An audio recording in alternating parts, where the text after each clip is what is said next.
আসসালামু আলাইকুম। টিকটক ব্যবহার করি অনেক দিন ধরেই।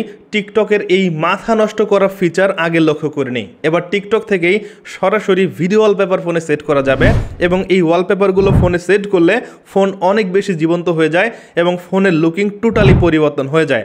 এছাড়াও আপনার প্রয়োজন অনুযায়ী বিভিন্ন দিবসে বিভিন্ন অকেশনে আপনার ফোনে এই আকর্ষণীয় ওয়ালপেপারগুলো সেট করে আপনার ফোনকে অনেক অসাধারণ করে ব্যবহার করতে পারবেন। এজন্য প্রথমে ফোন থেকে টিকটক ওপেন করব। এবার ওপরের দিকে সার্চ করব লাইভ ওয়ালপেপার 4K। তাহলে দেখেন বিভিন্ন স্টাইলের ওয়ালপেপার আসবে, আপনার যেরকম পছন্দ সেরকম সার্চ করবেন। সো এই ওয়ালপেপারটি ফোনে সেট করার জন্য নিচের দিক থেকে শেয়ারে ক্লিক করব। এবার সবার শেষে দেখেন সেট অ্যাজ ওয়ালপেপার, এখানে ক্লিক করব। তাহলে ফোনে ছোট্ট একটি প্লাগ ইন টিকটক থেকে ইনস্টল করতে হবে, ইনস্টল করে নিব। এরপর এখান থেকে ওপেন করব। এখানে চাইলে সাউন্ড সেট করা যেতে পারে, আমি সাউন্ড সেট করব না। এরপর নিচের দিক থেকে open TikTok set as wallpaper, এখানে ক্লিক করব। তাহলে এখান থেকে ওয়ালপেপারটি শো করবে, ওয়ালপেপারও চাপ দিব। এবার নিচের দিক থেকে সেট অ্যাজ ওয়ালপেপার, এখানে ক্লিক করে হোম স্ক্রিন এবং লক স্ক্রিন সেট করে দিচ্ছি। এখান থেকে ব্যাক করব।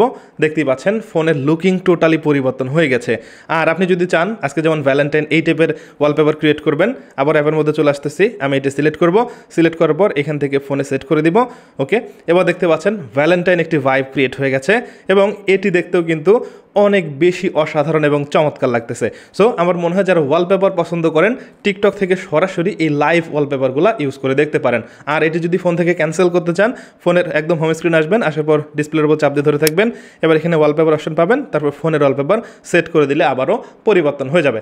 সো যারা ওয়ালপেপার পছন্দ করেন এবং ফোনকে একটু হলো আকর্ষণীয় এবং ডিফারেন্টভাবে ব্যবহার করতে চান, আমার মনে হয় টিকটক থেকে এই লাইভ ওয়ালপেপারগুলো ট্রাই করতে পারেন এবং আপনার যেরকম পছন্দ সেরকম সার্চ করে কিন্তু আপনি আপনার ফোনে ওয়ালপেপার সেট করতে পারবেন এবং আপনার ফোনের লুকিং টোটালি চেঞ্জ হয়ে যাবে। এই ছিল আজকের ভিডিও ভালো লাগলে লাইক করুন, কমেন্ট করে আপনার মতামত জানান। সবাই ভালো থাকবেন, সুস্থ থাকবেন, কথা হবে পরবর্তী ভিডিওতে।